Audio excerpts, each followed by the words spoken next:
T minus 50 seconds.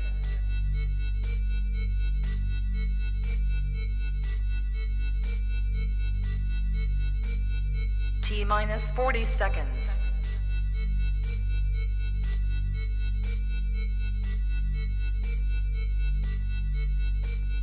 T minus 30 seconds.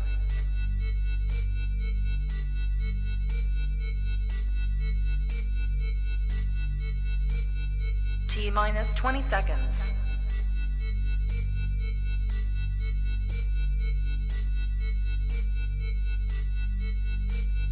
Ten, 9, 8, 7, 6, 5, 4, 3, 2, 1, 0.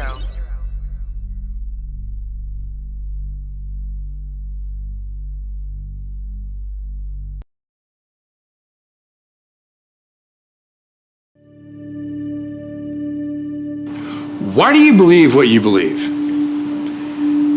Because at some point in your life, you trusted the information that somebody was giving you. And that someone you trusted told you that a car was a car, a tree was a tree, a bird was a bird, the blue stuff above you is the sky. And that's the way that we began to determine what we believe to be a fact.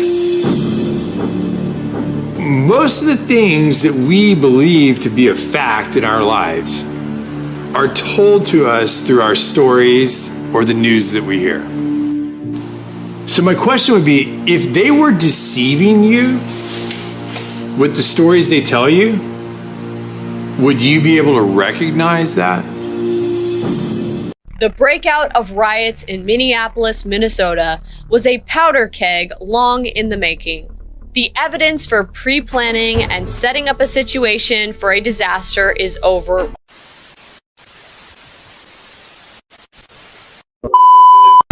There is nothing wrong with your screen. Do not attempt to adjust the picture. We are controlling the messaging in this transmission. We will tell you the topics you may speak about. We will remove any speech we deem unfit.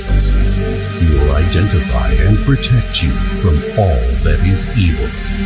You need only put your full trust in us.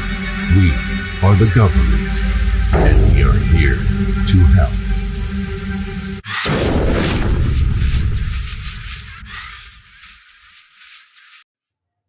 Hello, everyone, and welcome to the second episode of the Patriot Think Tank. We're super happy to be here. I am George. My partner Jack is with me. Jack, say hello. Hello, everybody. And we are off. So one of the things that we, after going through last week, obviously we addressed some of our audio and visual issues that we were having, but more so on the topic piece, you know, as we looked into what we wanted to take a look at this week, we felt there was too much going on with the mainstream media issues, and it's separated into so many branches that we thought we'd spend a little more time on it, with this week focusing on the riots. So not just the Capitol riots or just the Black Lives Matter riots, but just the riots in general. You know, in looking into it, you know, we've come up with some pretty interesting stuff that we'd like to share with you today. As always, all of our sources can be found on the Patriot Think Tank. We also, for the sake of the show gaining its credibility early, have dropped a lot of the links into the below section, so you can get some of it right there, with the Think Tank section being the first link. We definitely encourage you to head over there and check it out. So the video will also be there for today's show. And that's how it will go going forward, that on the site, we'll have the episode 1, episode 2, and then each episode will have a list of the sources for that episode underneath it. But let's get started. Let's just jump into the conversation as far as these riots. So, you know, one of the things, and Jack, I know we talked about this quite a bit, you know, throughout the week as we were discovering more and more stuff and digging up more and more dirt. You know, the whole thing kind of started with a Newt Gingrich video that I'll show you later on, where he was talking about who's funding the riots and what's going on. And it led us down the rabbit hole of kind of that took us down a path of, you know, who's actually causing the violence, right? Who's actually causing, Is it the protesters? Is it just frustrated, frustrated patriots doing the Capitol riots? Is it just frustrated, black youth and black, neighborhoods? Is it just frustrated people that are doing this, or is there something else to it? And I would definitely make the argument that there's something else to it. I think for pretty much every one that we've seen so far, there seems to be a common thread that runs through them. And with that common thread, and we kind of identified it, and we want to kind of share some of it with you today. And Jack, do you have any feelings on that before I go forward with any additional video information? Well, I have two things. First, how do you like my shirt? styling. There we go. All I got is Homer Simpson's beer brand.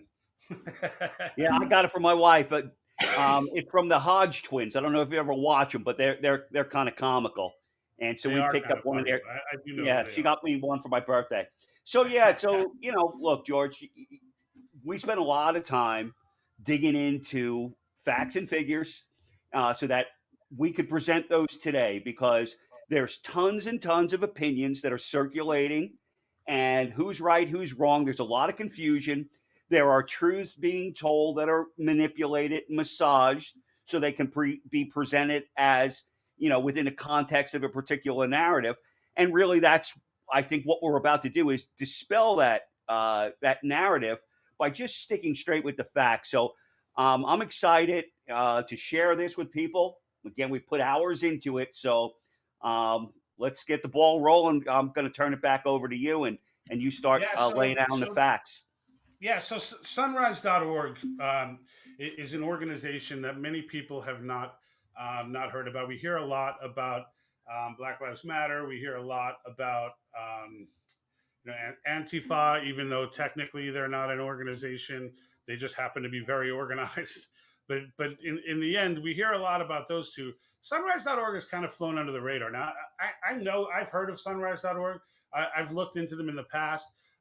They're a little creepier than some of the other ones, and the reason for that is they recruit kids, right? So they're going after middle school, high school kids, trying to indoctrinate them into this psycho message.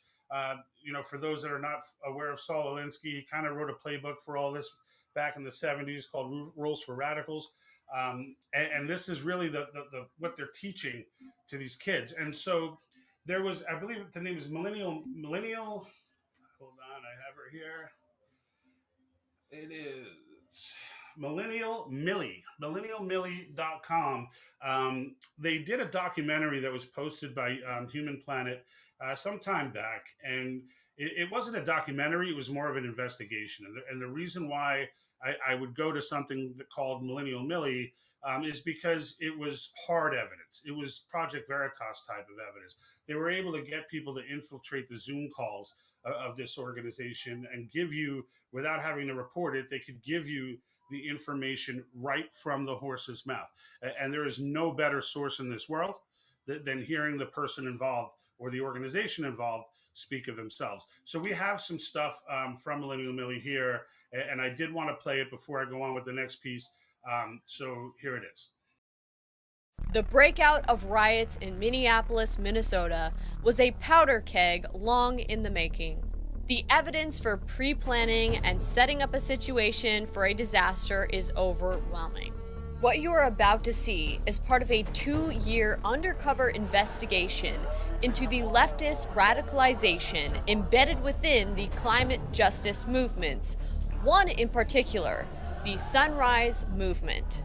These escalations, these actions can be really, really dangerous. Uprisings, including actions like burning buildings, are legitimate and powerful forms of resistance. So last night, when that police station went up in flames, me and my girlfriend, we poured shots. We were happy. This moment in history is a coin toss between freedom and fascism. We have their plans, manuals, intercepted communications, and have recordings of their Zoom chats.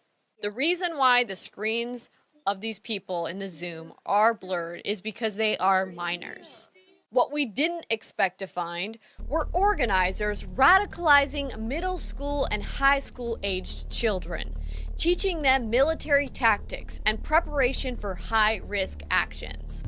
What some parents may have thought were innocent youth organizations, genuinely fostered and ran by children, are actually monolithic structures with private intelligence military contractors and foreign interests influencing children to carry out their subversive objectives.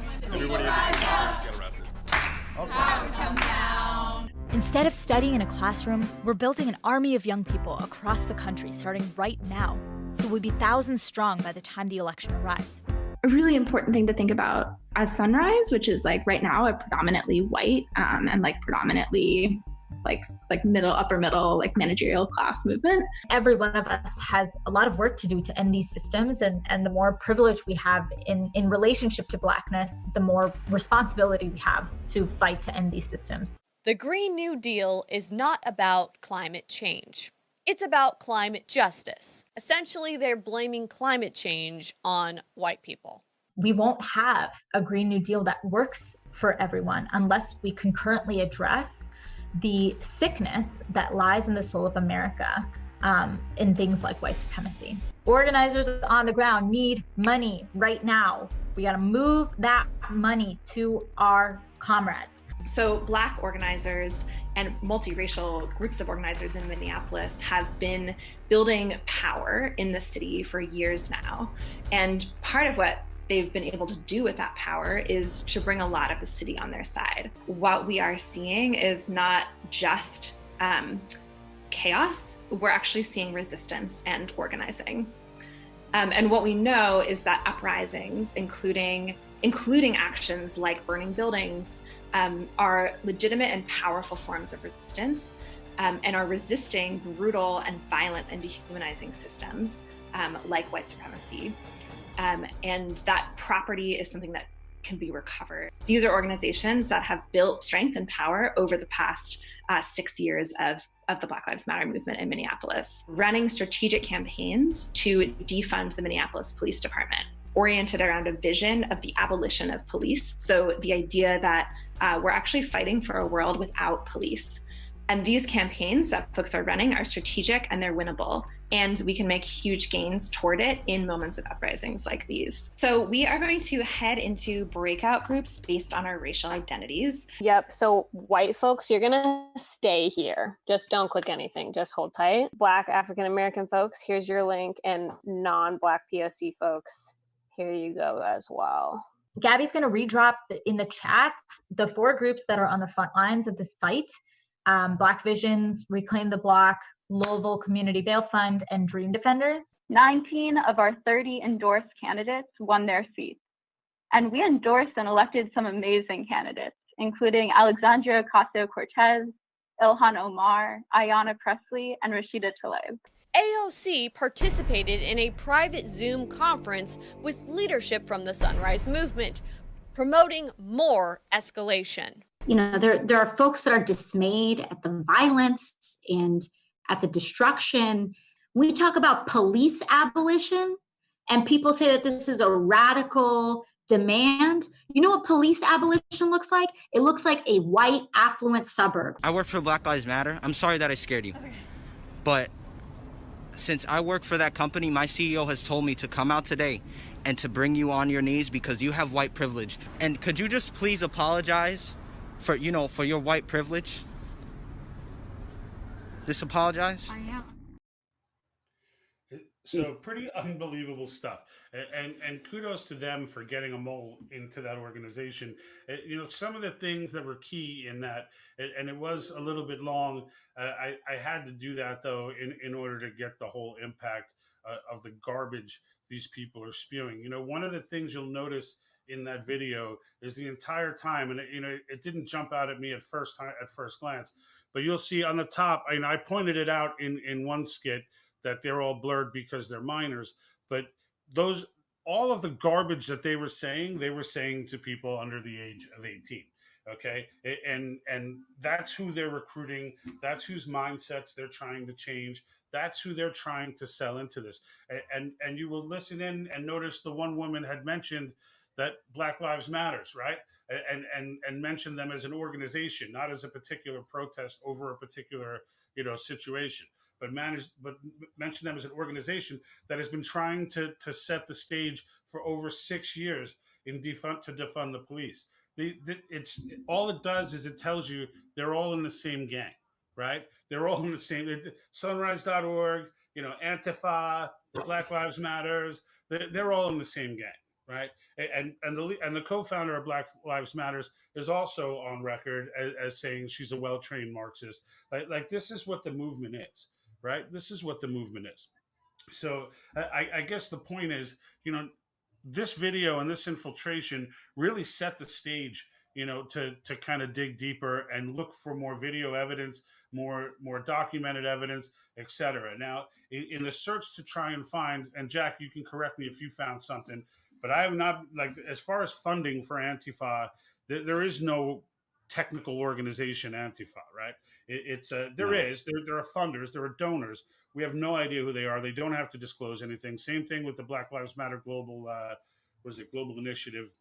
They don't have to disclose anything. So it's almost impossible without a solid whistleblower to step forward to get an idea of their actual funding sources. However, their goals and what the idea that it's clearly a globalist organization with goals of that nature will give you some sense of where the dark money is likely coming from, right? So, but I mean, Jack, like you see these people out there on this video, and just include actions just like burning down buildings, are totally acceptable. It's like what, like how does that not drive you insane? Well, I mean, yes, it drives me insane, but a level-headed approach is really what we need to this. First of all, you have to recognize what the issue is, and you have to recognize the gravity of it. So, a couple things stand out, right? So they're talking about they're fighting against fascism. Help me with that word. Fascism. Thank you, George. Rolls off the tongue. I'm telling you, first day with a new tongue. So, so a couple of things that stood out. So the use of the word comrade, very right. So that was kind of telling right there. So that's coming out of a particular playbook. The other thing that stood out to me is that this is something that's been going on for quite some time, and we're only just now seeing it. And when they said we had, I believe the figure was 16 of their 20 candidates or what have you, they got those put in place. So obviously, we're dealing with an entity that is planning and executing in a very effective manner. This is not a game. These are people that are they're setting out to select who they want in office, getting behind them, throwing money behind these campaigns, and then getting them into Congress and getting them into other positions of influence. At the same time, they're taking actions on the street that are somewhat chaotic and disruptive, and breaking down the normalcy of life. So there's a multi-tiered approach to what's going on here. And you mentioned Saul Alinsky. We could look at what went on in Russia, what went on in China. These are right out of the playbook in terms of moving the society through a socialist towards a communist type of a state. And it's been documented, and you don't have to go too far to figure it out. Yeah, and it kind of gets down to when you look at at the way that they're talking as if their intention is to agitate, right? And that's kind of where we're going with this, is that that intention to agitate. So it's not they mention their white supremacy and all that jabber, but what they also do make clear is throughout the theme that violence is what they're about. They talk about burning buildings, they talk about justifying it for some higher cause, right? So this is, to them, the person who's suffering, whose business got burned down, et cetera, like that doesn't matter. That's an acceptable loss, right? Like, yeah, I guess it kind of sucks that we destroyed someone's life, but you know what? It's just a part of the cause, right? And if you're 16 or 17 and you think you're a part of something bigger, and you think that this is all, you can you can digest this stuff, and you can make it make sense to you, right? But if you're older, you're gonna immediately, you're like, dude, this poor bastard, he owns this business. He's been there for 25 years. You just ruined his life. Like, what the hell, right? That's an older person's perspective on it, right? It's like, dude, there's another way to get your message out than to burn down someone else's stuff. Like, what I would have loved to see happen in that video was someone burn that freaking building down and watch them all run out of there, watching their organization suffer, right? Like know what it feels like, lady. You know what I mean? Like it's all fun and games to go burn people's stuff down until it's your stuff that's getting burnt, right? So, but I guess back to the point of them going after the kids. So this is what it gets me, right? I put together a clip of just some stuff that I had seen over the last, about a year and a half, and the type of stuff that stood out to me, and it was not easy to find again. When I went back looking for it, I'm kind of in the habit now of making favorites of stuff and ripping stuff so that I know that I have it for the future. But this particular, I was able to find enough of them. Some on YouTube, but most of them elsewhere. And the case that I'm making is that while each one of these riots were going on, I'm seeing videos that are telling me that it was not Black people burning down buildings at Black Lives Matter. Like this narrative that it's because they have no other way to vent their frustration, and they like that's all well and good, but that's not what happened. And the one theme in all of these protests, and it was caught on camera many times, and I've got a few of them. And the one thing that you see throughout, and this is where we're going to make the case, is the Antifa uniforms. So, well, Antifa is not an organization; they don't have uniforms. They absolutely do. And they do interviews, they do the whole nine. They always wear the same gear. It's all black mask, black hood. Okay, whether it's a 15-year-old girl or a 22-year-old man, they don't get much older than 22. So 15-year-old girl to 22-year-old man, they're all, the MO is always the same: black outfit, usually boots of some sort, a shield, possibly sometimes a billy club, and then the black mask and the hood. Right. So when you look at these videos, what I want you, when you look at this upcoming one, what I want everyone to focus on is the way that the perpetrator is dressed. Okay, number one, they're all white people. Okay, these are Black Lives Matter movements. These are the majority of people in these marches. There are white people there as well, but the majority of the people in these marches are Black for obvious reason, right? And what we see is white people doing all the damage. Okay, and a part of it, there are videos. So I'm not going to deny, that there are videos of actual people in the community running into a place, but the key is who breaks the window, who starts the rush, right? So and that's what they're banking on. It's that if you don't do anything, they'll just march. But once the windows are broken and there's already people running inside, now people can rationalize, well, all right, it becomes a herd mentality. It's like, the whole group like this place is already done. They're already ransacking it. I may as well get some stuff. And then other people that normally wouldn't have done it will go in for the hell of it. You know what I mean? And again, it's that herd mentality. Once the glass is broken, once the fire is started, once something has gone down, I haven't seen, once that begins, it starts the herd mentality that gets everyone else fired up. So the question is, who's doing that? Who's the initiators? And when I look at the initiators, that's where my and it's a common thread. It's a common thread that goes right from Black Lives Matter right into the Capitol riots. And you may look at it and go, well, it is probably true for the Capitol riots, but not for Black Lives Matter, or it's probably true for Black Lives Matter, but it's not true for the Capitol riots. Like this is where you need to like open your mind and just take a look and what actually is going on out there, because it's impossible for anybody to see everything. And when you see it, though, it makes a very good case. And we've got much more to make the case than just a couple of videos. But the videos are very profound, and I think it's very relevant. So I want to go through it. All right. So let's start now. They're going to stop him.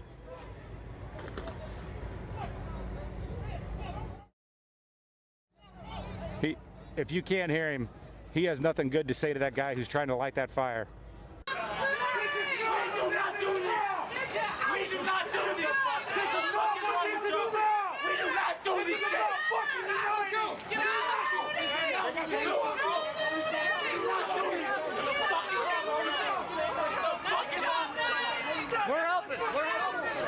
A Black Lives Matter protester has strong words for two vandals who appear to be white in Los Angeles. Please don't do that.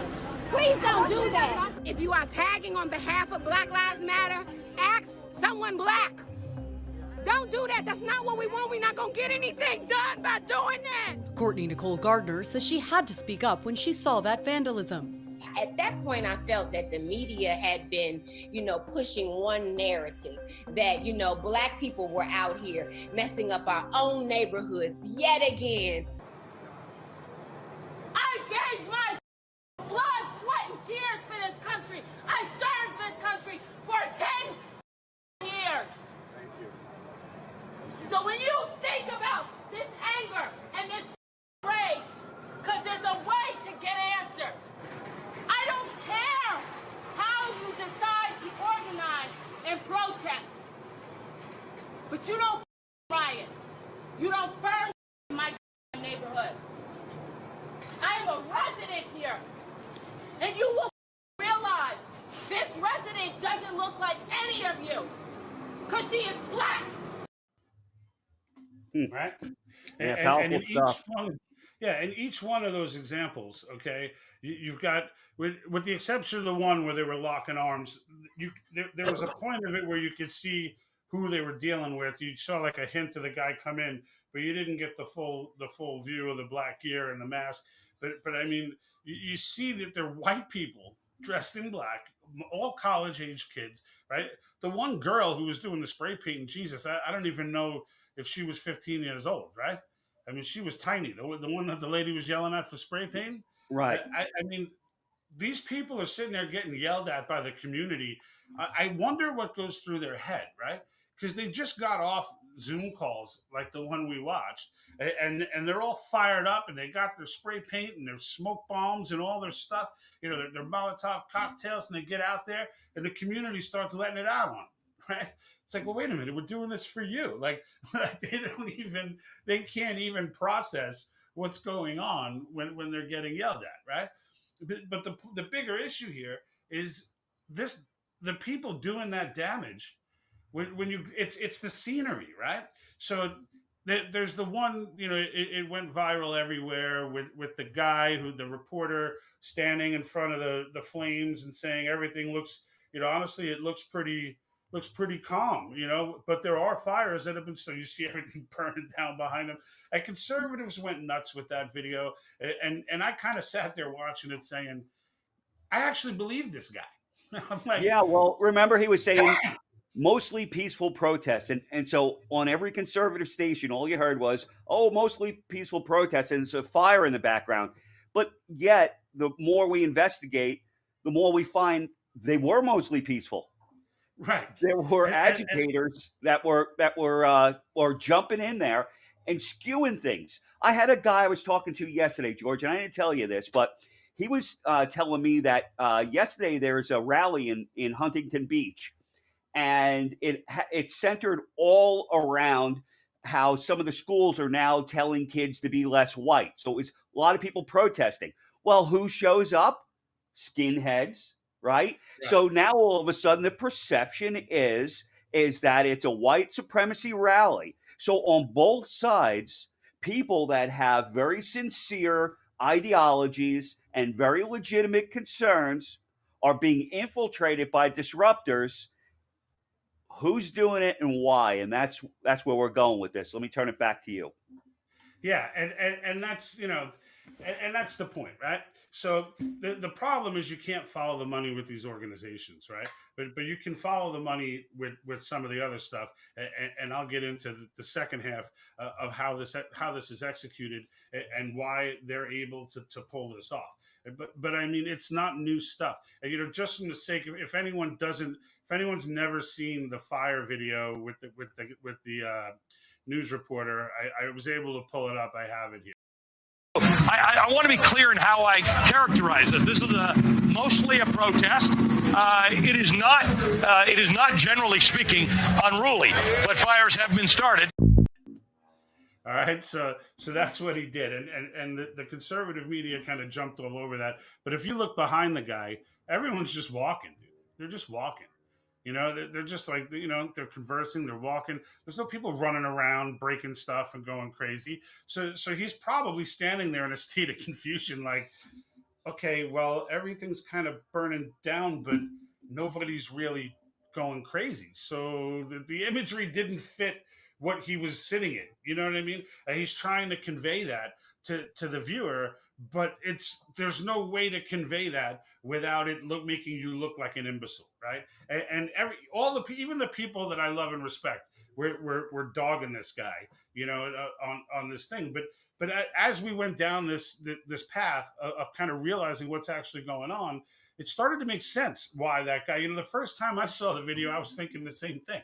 As everyone was feeding it to me, right? I was thinking the same thing because it was being fed to me with a narrative that, oh yeah, sure, this guy's not, no, peaceful riots, mostly peaceful, just some burning buildings, and kind of mocking him. But I'm watching it and I'm like, nah, dude, like this guy's probably right, because the dudes who burnt all those buildings and trashed everything in the background are long gone.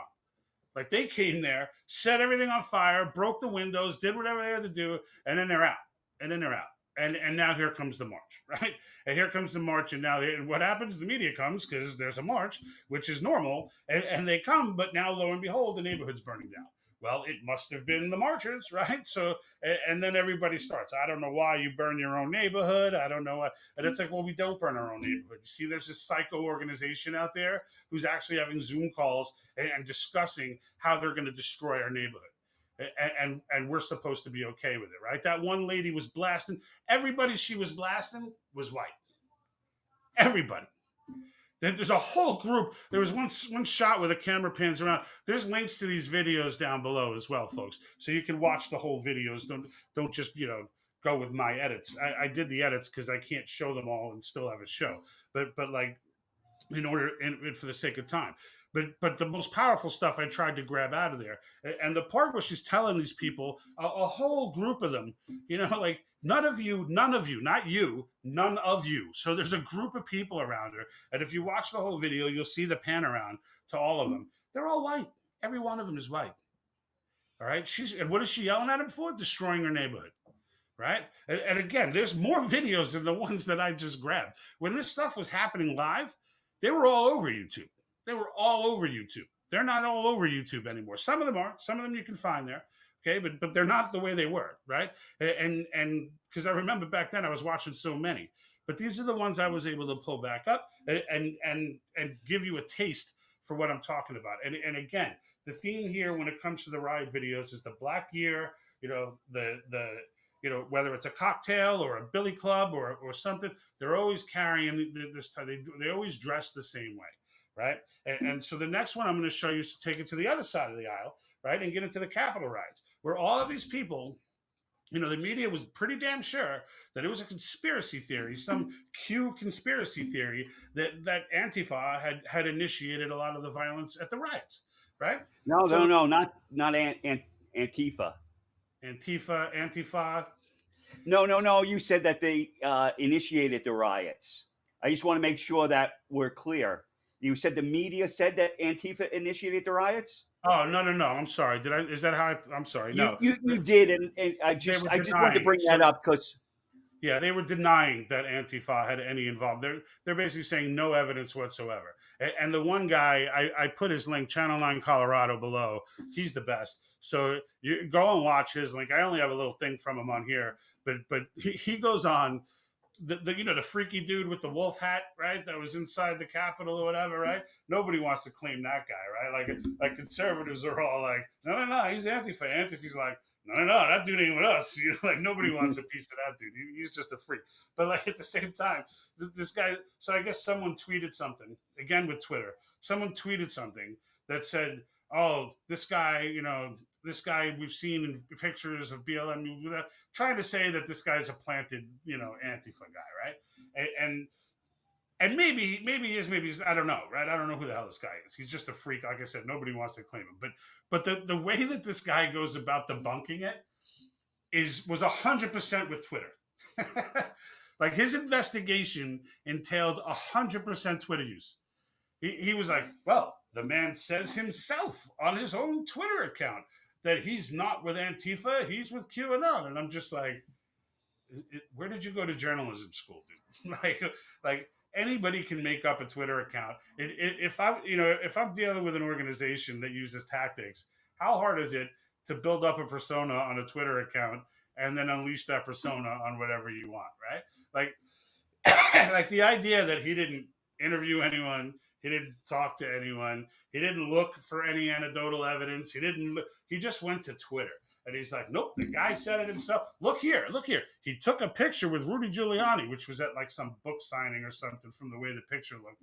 Like the dude's like, and Giuliani's just kind of like, So, and so he's going through this guy's Twitter feed as an example. And this is another example of the media using Twitter as if it's like a source, like as if it's like a journal, that you can go to. It's like most of the accounts on there aren't real anyway. And I'm going to have these little Twitter rants probably once an episode because it just drives me insane how few people are on Twitter and how the media just loves this friggin' network and loves this social media. But let's move on. So I'm going to show you right now the Capitol Riot version, and you can tell me once I find the video here. Hold on. So I will show you the Capitol Riot version as soon as I pull it up. And I don't see it. All right. At this point, though, we can say clearly that the claims that all the people who stormed the Capitol were members of Antifa are false. That's our. With your Verify, I'm Jason Puckett.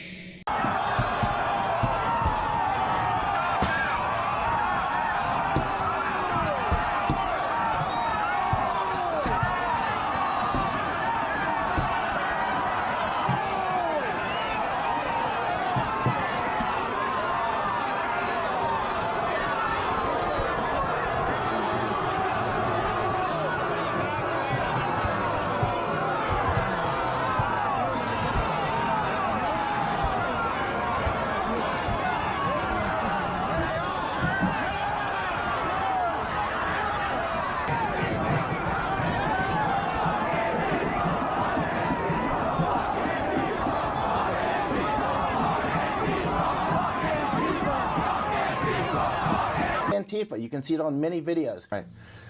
Yeah, the Trump supporters were trying to intervene. And you can see when the initial attacks were going on, Trump supporters trying to pull them back.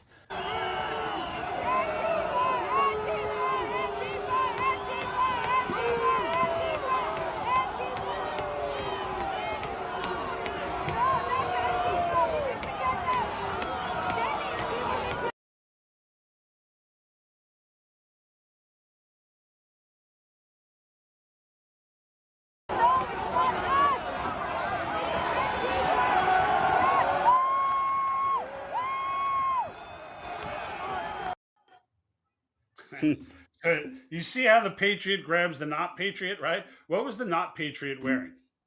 Right. Yeah. I mean, it's clear. Fact of the matter is that both sides walked into the Capitol that day. There's absolutely no doubt about it.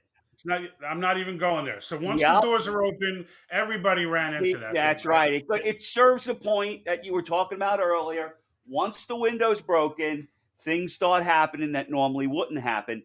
It's who broke the window and who's behind the guys that are breaking the window that we want to look at. But what's interesting is when you listen to the crowd in both clips, they're clearly conscious that Antifa is present. Clearly.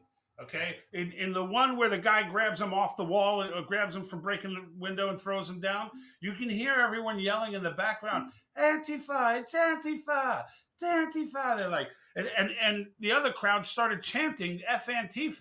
You know what I mean? Like, they're fully aware of what's going on around them. And the war correspondent that I had in there as well was Michael Young, and he turned around and he has a much longer interview with Epoch Times than what I showed there, but he was getting into articulate that, yeah, like that's exactly what was going on. The crowd was incredibly conscious of the fact that Antifa were all around them, and it's not like they were necessarily dressing up in MAGA hats. Like, that wasn't even, they didn't even bother.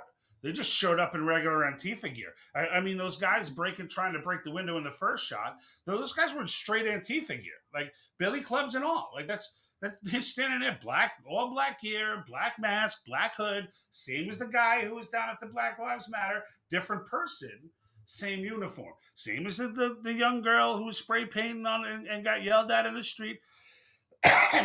These people are organized to go out and create chaos, okay? And the Capitol situation was a perfect example. They must have been salivating at the mouth that there would be this many Trump supporters, any supporters in a given area, at one time, because it doesn't matter to them. They don't care about Donald Trump. They don't care about Black Lives Matter. They don't care about any of it. And this is the gist of it. The entire goal, okay, is division. That's the goal. Okay, the goal that if when Black Lives Matter is taken up by serious people who are serious about the movement, not the psycho Marxist who runs the globalist version of the organization, but the actual people who are concerned and want to march in the street, when they do that, okay, look, when George Floyd happened, when it first happened, like, everybody was kind of on board. Everybody was kind of like, even people like me who were like, every time I see one of these videos, I'm like, I got to see the whole thing, like, whatever. When it first happened, now more has come out since then, and some people have changed their opinions, I get that. But when it very first happened, okay, everyone was just looking at that video with the knee on the neck, and, you didn't have forensic reports, you didn't have anything to go on, all you had was that video.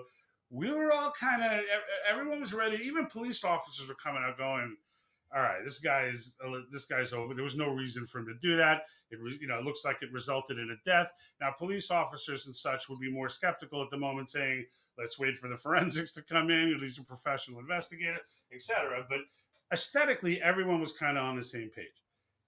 And then the riots happened, right? And then the riots happened. And when the riots happened, now all of a sudden, well, you've got your people going, just because it's legitimate doesn't mean you got to, and boom, we got something to argue about again, right? And this is kind of how it's always been. And the more when you look at things that happen in current events through that lens, you'll start to see, you can't unsee it anymore. Like, once you open your eyes to this sort of thing, this intentional division, right? So what do? They come out with all lives matter. As if, as a concept, someone would argue all lives matter, right? But in the end, it is divisive, because it's not so much about all lives matter. We all get that. It's a way to demean the message on the other side. And it doesn't mean that everybody says it in a demeaning way. It just means all they want is for you to start saying it, so the other side can get pissed off. And you're saying it with good intentions, and they're saying it with good intentions, but it doesn't really make a difference. The point is, they've got what they want, right? The box has been, you're in your box, and they're in their box. And that's how it goes. And it doesn't take a ton of people to do this. And frankly, I don't think Antifa has a ton of people, right? We talked about this, Jack, and we went down this rabbit hole too. Well, if they don't have a ton of people, how are they in all these cities? And how do these riots last for so long? Aren't the police arresting anyone, right? Aren't the police arresting anyone? So, and Jack, I'll give you some time on your take, because I just kind of ranted there, but it's just one of those deals where it just drives me insane, and there's so much out there to look at that's real that nobody wants to see. Yeah, and look, one of the things, so very good points all around. One of the things that I looked into was the guy with the Viking hat, right? And so from everything I can tell, he was a Trump supporter full-in QAnon type guy. Right, I but also how do you found know that. that, right? What did you use to make that? I don't mean how do you know that cynically. I mean, what did you use to make that determination? Sure. So I went back and read local newspaper articles. He's from Arizona. People talked about him that went to high school with him. His interviews with his mom, a variety of things. Then they reference posts. So this guy is a wannabe actor, and he touts himself as a voiceover expert. And so the guy's dying for attention.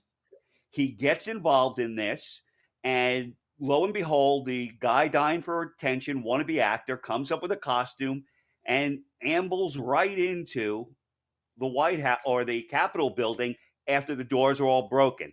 And bam, And that's the he thing. I gets don't all even the think the attention doors he's were ever broken. wanted. Huh? I don't even think the doors were broken. I don't, yeah. The claimed doors he of the just Capitol building are not like, it's not like your door at your front house. like that building is, you saw that guy hitting the glass and it was like doing nothing. Like that building is built to prevent an insurgency. You know what I'm saying? Like, right. It ain't the first time someone's tried to storm the Capitol. It's not like this is, groundbreaking history. Hell, they just did it with freaking the Kavanaugh hearings. Like that building, all of those buildings are built to withstand, when they're locked down, are built to withstand. They're not easy things to break into. So, but you're right. But I'm glad that you actually looked into Wolf Boy, because I did. I don't know his story. I looked into it. I spent time investigating. He's definitely a QAnon guy that was seeking attention, and he created one hell of a photo op for himself and helped to drive a particular narrative. But he's nothing to the guy. But you were just leading into a point, and I think we're coming to a video right now that's going to kind of start to really tie this whole thing up. And I think this is really important because it's already 1:45, and I know we want to stay close to our timing for the sake of everybody out there. Timing, but we do need to get in with your episode. So I didn't realize the time, so I appreciate you bringing that up. No, we can put that off to the end. We should look at the movie. Yeah, moving into Gingrich and all of our facts. So for those that are not aware, Gingrich recently was on Fox News fairly recently anyway, and he mentions George Soros in an effort to explain how these rioters are allowed to keep doing damage the way they're doing. At Fox News, they didn't take too kindly to it. Yeah, look, the number one problem in almost all these cities is George Soros elected left-wing, anti-police, pro-criminal district attorneys who refuse to keep people locked up. Just yesterday, they put somebody back on the street who's wanted for 2 different murders in New York City. You cannot solve this problem, and both Harris and Biden have talked very proudly about what they call progressive district attorneys. Progressive district attorneys are anti-police, pro-criminal, and overwhelmingly elected with George Soros's money, and they're a major cause of the violence we're seeing because they keep putting the violent criminals back on the street. I'm not sure we need to bring George Soros into this. I was going to say you get the last word, Speaker. He paid for it. I mean, why can't we discuss the fact that millions of dollars he spent? I agree with Melissa. George Soros doesn't need to be a part of this conversation. Okay. So it's verboten. All right, we're going to.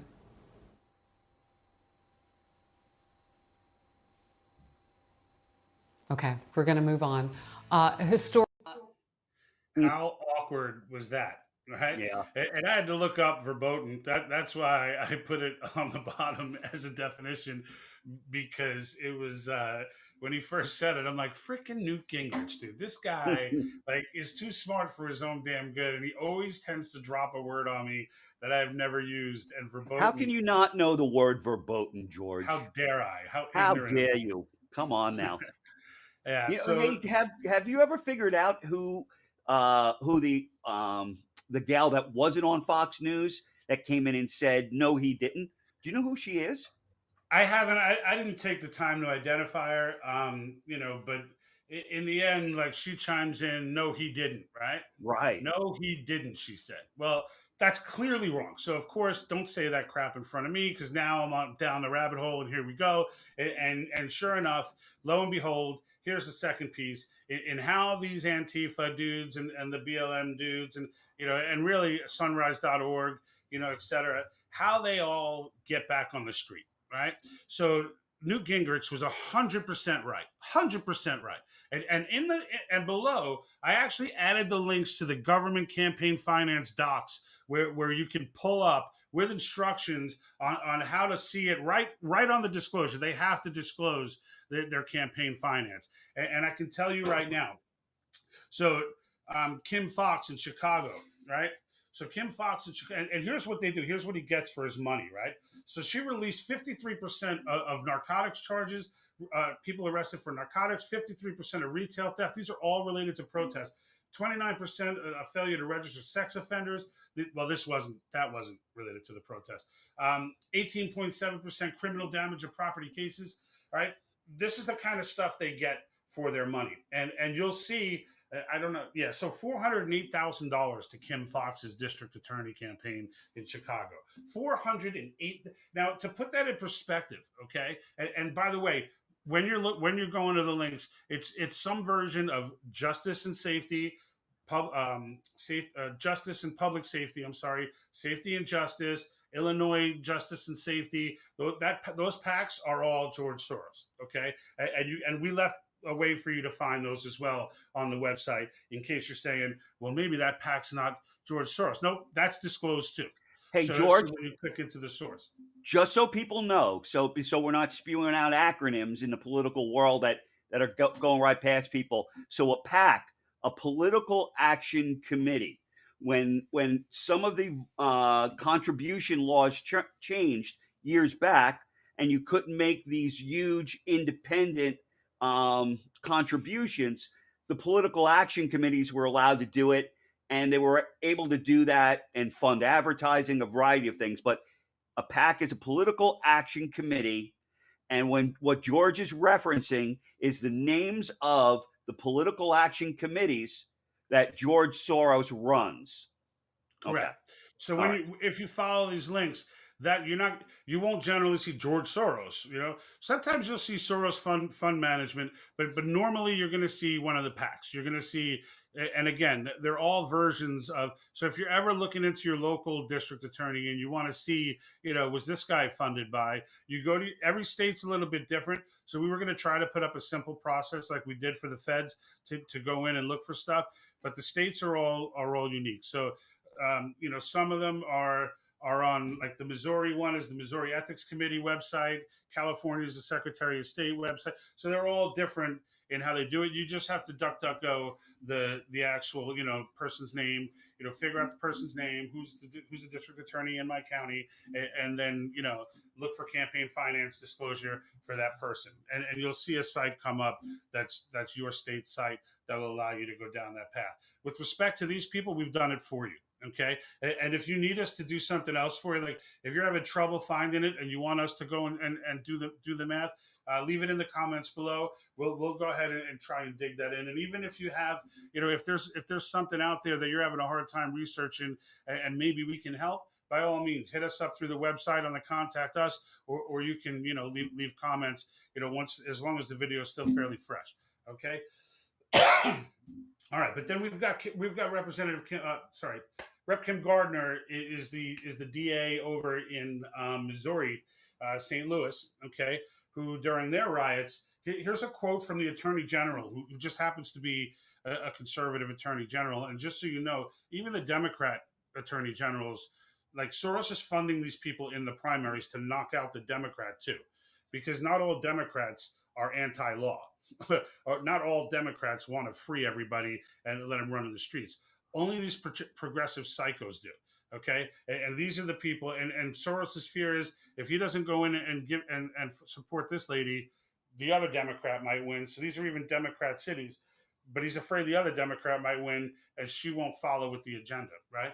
So here's a quote from the Attorney General. It says, to see the kind of level of violence and rioting that went on, police officers being shot and shot at, all right, retired police captain being murdered, people throwing rocks and gasoline, frozen water bottles at police officers, firefighters being assaulted and blocked from doing their job, businesses that serve the community for years being burned to the ground. It's unfathomable that every single person arrested that night had been released. Every single person, just let that sink in, had been released. Okay, so that's what Soros is getting for his money. That's what Gingrich was talking about, and he's 100% right. And they shut him down on that. I don't know if someone was talking in her ear, or Harris Faulkner, that was her name. I don't know if someone was talking in her ear. I don't know if like that was something that she just decided. I know that these psychos have some narrative now that if you say anything bad about Soros, you're being anti-Semitic. It's insanity. It's insanity. Like the fact, and not only that, but she went on uncorrected and said, no, he didn't. And Faulkner did not correct her. Faulkner just let it go under the lie that he didn't. When he absolutely did. There goes the Italian in me over here. My goodness. Keep your hands down. I'm telling you, I'm frisky over here. You are. Hey, I want to add a point. I want to add a point, Georgie, because I want to tie together what you said earlier.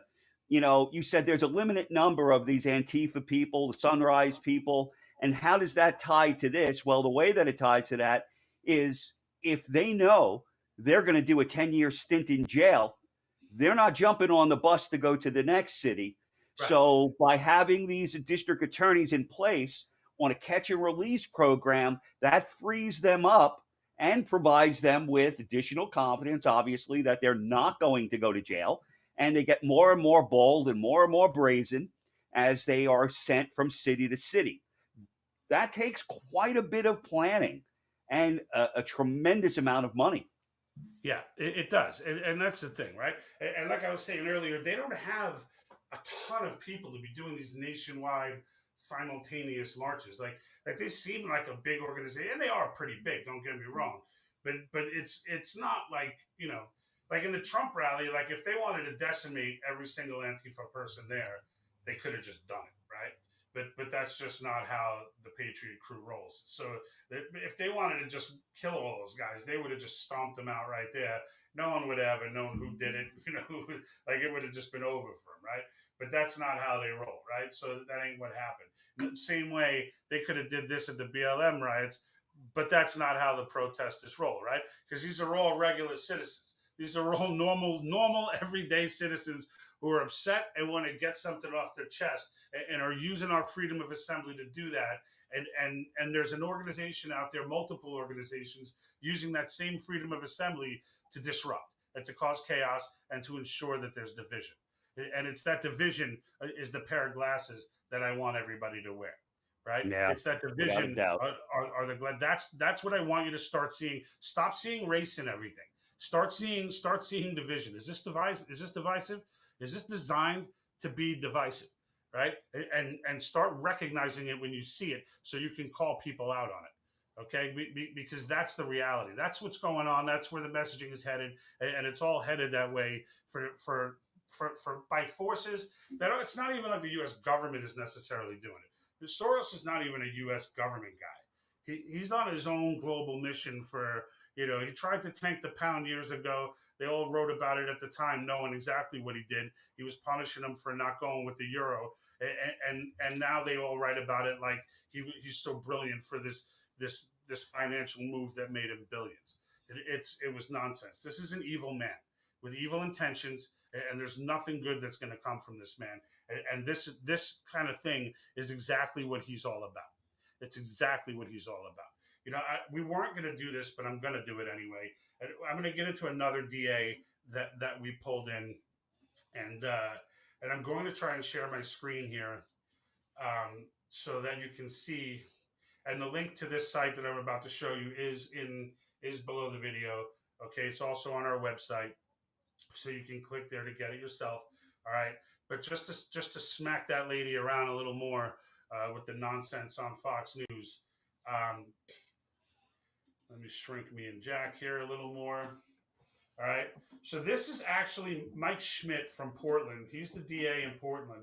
This is actually this is the DA's website. Okay. So again, we're trying to go direct source here. We're not pulling up Google articles. We're not trying to even though I was led to this path by articles, the articles are not what I'm citing, right? I'm citing what I validated in the articles. So in the protests, okay, and this is all protest cases, as you can see up here. In the protest, there are 1,078 referred cases, okay? 82% of those have been rejected, okay? And I have the campaign donation information from Mike Schmidt as well. He ain't getting a pass either. But this is what Soros is getting for his money, folks, okay? Because, again, to put it in perspective, 75,000, 100,000, some of them have 400,000. This kind of money in a local DA election is like millions in a general election. Like it's unthinkable. There are DAs out there who have like $2,000 raised, $3,000. Like that's where we're comparing it to, right? And imagine running for a DA position, and you've got 10 grand and you're kidding, and you think you're good to go, and then your competition gets 150 grand dumped on by some outside force that doesn't even live in your city, right? That's what we're dealing with. So here's the best part, though. This is what I really wanted to get into. So you click on that link, and I also have this as a separate link, same site, right? Just as dashboard link. But here's the kicker, right? So here's the race of the people that are arrested, right? So if we're still thinking, no, it really was the black people at the BLM riots in Portland and whatnot, right? They really are the ones who were disturbing everything and causing the ruckus. Really? Because according to the DA there, 78% of those 1,000 cases were white people. Okay, that's 849 cases. All right, we're all white people. Okay, so I don't know what else I have to do to make the case that it is not, it is not the protesters in any of these movements. It is not the protesters that are the problem. Okay, there's that this outside organization or these outside organizations do exist.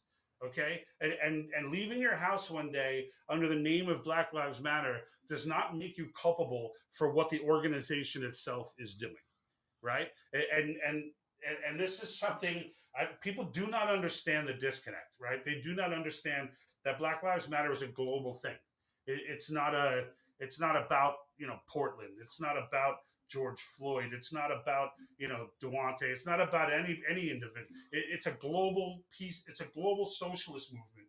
Okay, the same way Sunrise.org is, the same way loosely Antifa is. Right, Antifa is kind of like the soldier, the ghost soldier for these types of organizations, right? But you see that they show up in the flesh on all of these different sites. But here it is, folks. They're all white, all of them. The entire everybody got arrested at Portland was white.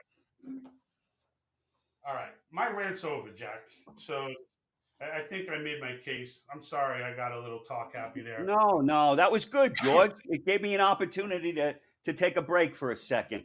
Hey, so one of the things, and you said it, but I'm going to phrase it in a different way. The fact of the matter is that these organizations, they're exploiting people with good intentions, right? And they're using them, and they're sowing the seeds of division. When you look at the organization Black Lives Matter, which is fundamentally a socialist/communist group by their own admission, they're international, and they are exploiting things like the George Floyd situation, and they're exacerbating it intentionally. Because if you look at after what happened in Atlanta at one of the fast food places where the guy was shot, right? They started guarding that building, the supposed Black Lives Matter folks. And a lady with her 4-year-old baby came driving by, and they got worried that she was trying to break their barrier, and they opened fire on the car, and they killed a 4-year-old baby, a black baby. Not one person from the Black Lives Matter organization stood up and said a word, because it's not about Black lives. It's about using particular situations to and preying on the average person's sensitivity towards issues, but that's not the end game. And that's the thing that we really are looking to drive home. And we're not looking to do that just with our opinion. As you can see, George and I have spent a lot of time looking at facts and figures that are undeniable. You cannot refute the fact that Soros is making donations to this organization. You cannot refute large donations. You cannot refute the fact that those Zoom calls for the Sunrise organization occurred and that they intentionally were targeting to put certain politicians in office, including people like AOC, and tracking their record of success. They have a very clear agenda, and that agenda is on the fringe, but they're utilizing the mainstream issues of the day to their advantage. And we have to recognize that. And as the people, as patriots, both Democrat and Republican, we all fall more towards the middle than sometimes it's made out to be. We have to recognize that, and we have to come together, because these fringe groups are the ones getting all the attention because of the agenda they have. They have a common agenda, but we won't go into that today. Yeah, for sure. And yeah, I mean, look, my main goal is just to wake people up to this a little bit. You know, get you guys out there. You know, we've given you the direct source links to the stuff that we're claiming today. You know, with respect to I wish I could give you the funding links for organizations like Antifa and the Black Lives Matter globalists. I wish I could do that, but there's no way. There's no the greatest research team ever, you know, couldn't do it, because you need a whistleblower. You need someone who's actually comes and sees the light from the organization. You know, I guess maybe when they turn 30, which seems to be that magic number, right?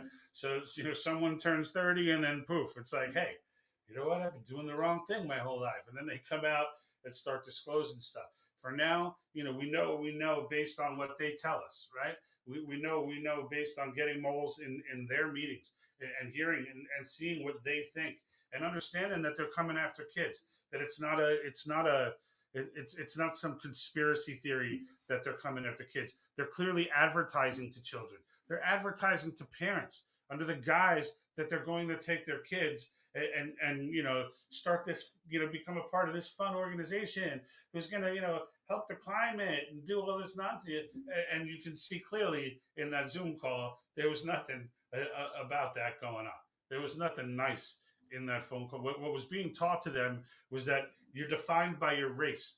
That's what was taught to them, right? We're going to break you out into groups based on your race. So white people, here's a link for you. Black people, here's your group. You know, and then she had some long ass term to explain who's not white or black. You know, they come up with all this new verbiage. I can't keep up with it. And yeah, here's your link, you know, and God knows what they break off into those groups and start saying, right? Like, God only knows what kind of vile shit they're pumping into their heads when they tell them, you know, get into these rooms and go ahead. We got plenty of poison in each room for each of you, you know. So let's get into it. You know, this is the picture they're trying to paint, right? And it's important we understand it, and it's important we fight against it.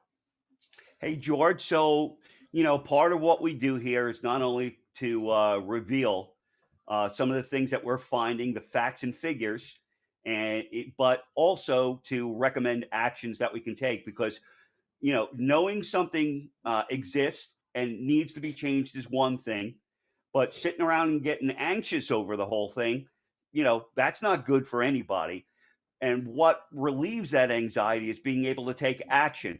And so we have a variety of ways to do that. One of the ways to do that is something that I designed called You Don't Know Jack. I think now would be a good time to roll into that. It's going to be a series of videos with, you know, a link to, it links you back to our website where there's some exercises to do, and there'll be other actions associated. It'll evolve as time goes by. So I don't want to overtalk it. George, if you could roll it.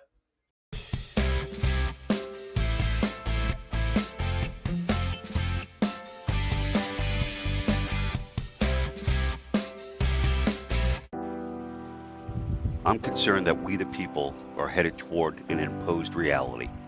If correct, the only way to prevent it is by a very large number of us widening our perspective and applying greater reasoning to our perception. So what do I mean, imposed reality?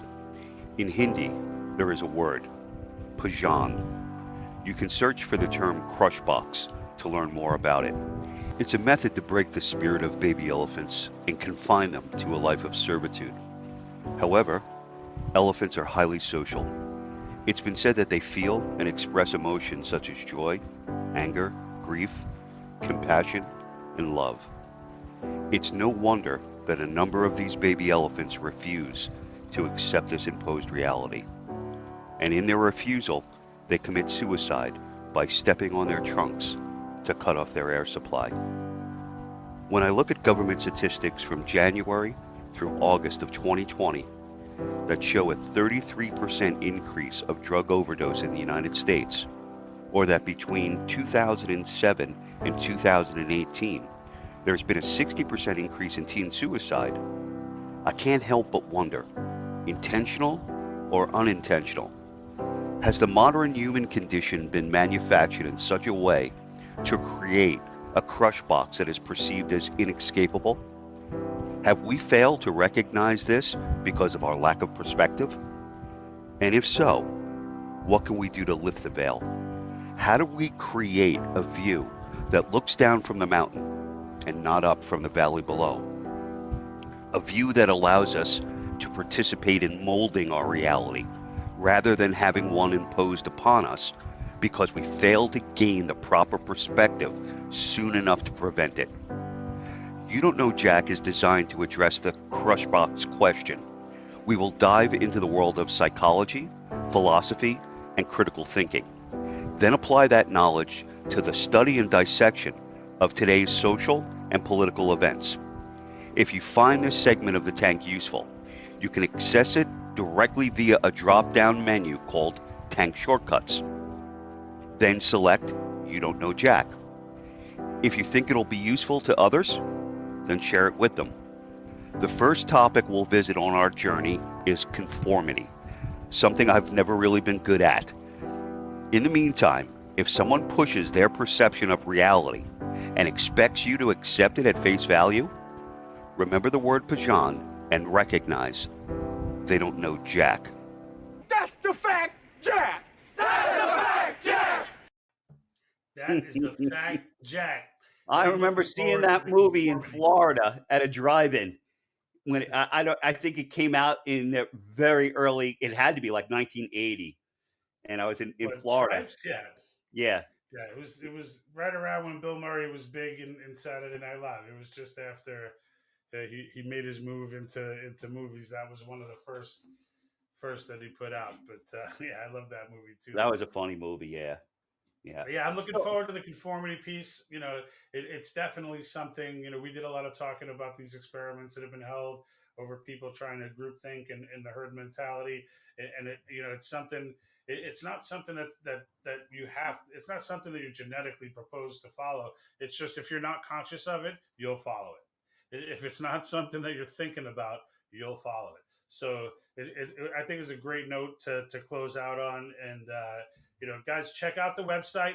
Don't forget to subscribe. We need 100 subscribers, guys. So 100. That's our first soft target for YouTube subscribers. Okay. So if you're watching us on Facebook, get over to YouTube, click the subscribe button. We get to have a nice little banner on the top of our page, which they won't let us do now. And we get to have a regular handle for our page as opposed to the crazy one they give us. So 100 is our first target. So we do need your help. Hopefully you appreciate the work we put into this. By all means, at any time, if you guys have questions, comments, etc., hit us up at the website, hit us up on Facebook, hit us up on YouTube comments, hit us up wherever you have to. We definitely, you know, that's all we're doing all week long. We're working our day jobs and then we're hitting the books and trying to get some of these facts put together so it's easy for you to find them in the future.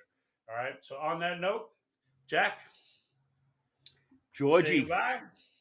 Goodbye.